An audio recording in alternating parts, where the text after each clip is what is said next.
नमस्कार, स्वागत है आपका इंडिया न्यूज 28 में। ये बात करते हैं महाराष्ट्र की कुछ खास खबरों की।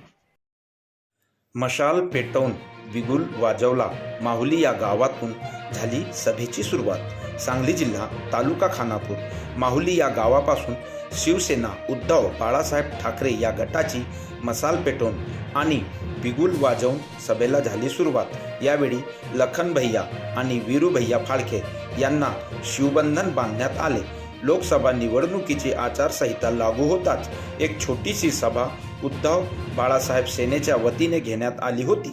यावेळी शिवसेनेचे उपनेते नितीन बानुगडे, सांगली जिल्हा अध्यक्ष माननीय संजय विभूते, सेनेचे तालुका प्रमुख दादा भगत, राजू लोखंडे आणि सेनेचे कार्यकर्ते तसेच माहुली गावचे नागरिक या सभेमध्ये उपस्थित होते।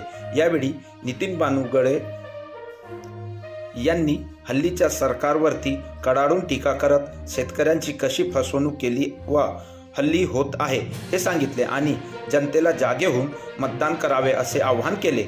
इंडिया न्यूज 28 सांगली जिल्हा प्रतिनिधी दिलीप गायकवाड।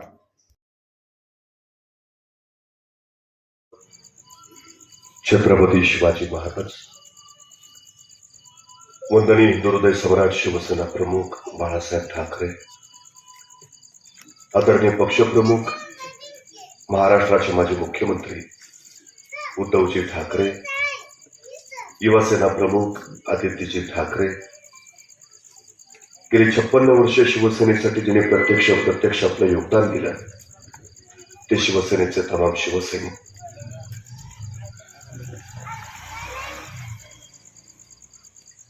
आजच्या या कार्यक्रमाच्या निमित्ताने या ठिकाणी उपस्थित असलेले आमचे शिवसेनेचे जिल्हा प्रमुख संजयजी विभूते यांच्या संयोजनाखाली हा देखणा सोहळा इथं साकार होतोय। जे नुकतेच आमच्या सोबत आले ते वीरू फाळके, मंचावर उपस्थित असलेले सर्व सन्मान्य पदाधिकारी आणि मंचा समोर उपस्थित असलेले आपण सर्व। खरं तर मी परवा रेल्वे स्टेशनवर उभा होतो। रिझर्वेशनसाठी भली मोठी रांग लागली होती। रांगेत बरीच माणसं होती, त्यामुळे रिझर्वेशनसाठी नंबर यायला वेळ होता। मग तोपर्यंत काय करायचं म्हणून रांगेतल्या एका माणसानं शेंगेवाल्याकडनं शेंगा विकत घेतल्या आणि रांगेत उभा राहून त्यानं शेंगा खायला सुरुवात केली। शेंगाने पोटात टाकत राहिला, पोलकाटे हातात साठवत राहिला। बराच वेळ झाली, शेंगा खाऊन संपल्या, शेंगाने पोटात गेले, पोलकाटे तेवढी हातात राहिली। आता पोलकाटे टाकावी कुठं? पोलकाटे टाकायला रांगेतनं बाजूला व्हावं तर नंबर जाईल, पण आसपास कुठं टाकता येईना। त्यातून स्वच्छता राखाचे बोर्ड सगळीकडेच, त्यामुळे बराच वेळ तो हातात पोलकाटे धरून बसला। पण शेवटी पोलकाटे हातात धरून बसणार तरी किती वेळ? कंटाळला आणि त्यांनी मग कंटाळून रांगेतल्या मागच्या माणसाला विचारलं, काय हो, मगापासून शेंगा खाल्ल्या, शेंगाने पोटात गेले, पण पोलकाट हातात राहिली, टाकू कुठं? तसा रांगेतला मागचा माणूस म्हणला, त्यात विचारताय काय एवढं, टाका की पुढच्याच्या खिशात। तो म्हणला, काहीतरी काय सांगता राव, स्टेशनवर उभा आहे, उगा त्याला कळलं मिळलं तर? मागचा माणूस म्हणला, कशाचं कळतंय? आता मगापासून मी तुमच्या खिशात केळाच्या साली टाकलोय, तुम्हाला कळलंय? सध्या आजूबाजूची परिस्थिती सगळी अशीच चालली आहे। कोण कधी कुणाच्या खिशात काय टाकेल आणि कोण कधी कुठल्या पक्षात जाईल काही सांगता येत नाही। अशा परिस्थितीमध्ये महाराष्ट्रातच नव्हे तर देशाचं राजकारण एका वेगळ्या पातळीवर येऊन ठेपलंय। खरं तर 350 वर्षापूर्वी छत्रपती शिवाजी महाराजांनी सुद्धा स्वराज्याचं राजकारण केलं, पण स्वराज्याचं राजकारण हे नैतिक मूल्यांवर आधारित होतं। दुर्दैवाचं आताचं राजकारण मात्र फक्त अर्थकारणावर आधारलेलं आहे। ही अलीकडची सगळ्यात मोठी शोकांतिका आहे।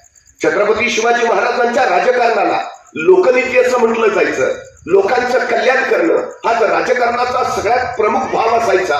दुर्दैवानं आता लोक बाजूला गेले आणि काही मुठभर लोकांच्या सत्तेच्या स्वार्थासाठी राजकारण वापरलं जाऊ लागलं। ही अलीकडची सगळ्यात मोठी शोकांतिका आहे। म्हणजे तत्व, मूल्य, सत्य, न्याय, विश्वास हे काही राहिलं नाही, सगळं वाऱ्यावर उडून गेलं। सत्ता आणि मत्ता एवढंच अंतिम लक्ष झालं। ज्यावेळी राज्य व्यवस्थेच्या पायाशी मूल्यांचं अधिष्ठान नसतं त्यावेळी तिथं ती व्यवस्था राहत नाही, तर तो जंगलचा कायदा होतो. आणि जिथं जंगलचा कायदा होतो तिथं नागरिक नव्हे तर गुलाम तयार होतात. ही सगळ्यात मोठी वस्तुस्थिती आहे. आज आमचा प्रवास त्या दिशेनं चाललाय का याचा विचार करायची वेळ आज येऊन ठेपली आहे. खरं तर ज्या दिवशी डॉक्टर बाबासाहेब आंबेडकरांनी संसदेला या देशाची राज्यघटना समर्पित केली त्या दिवशी ते प्रचंड आनंदी होते. बाहेर पडताना आचार्य कृपलानींनी त्यांना विचारलं की बाबासाहेब आज प्रचंड आनंदी आहात? म्हटले हो, आनंदीच आहे, कारण आतापर्यंत राजा राणीच्या पोटातून जन्माला येत होता, आजपासून तो मतपेटीतून जन्माला येईल. पण त्यावेळी आचार्याने असं विचारलं, पण आपली लोक अज्ञानी आहेत, आपली लोक अडाणी आहेत, या लोकांकडनं त्यांची मतं विकत घेतली जातील.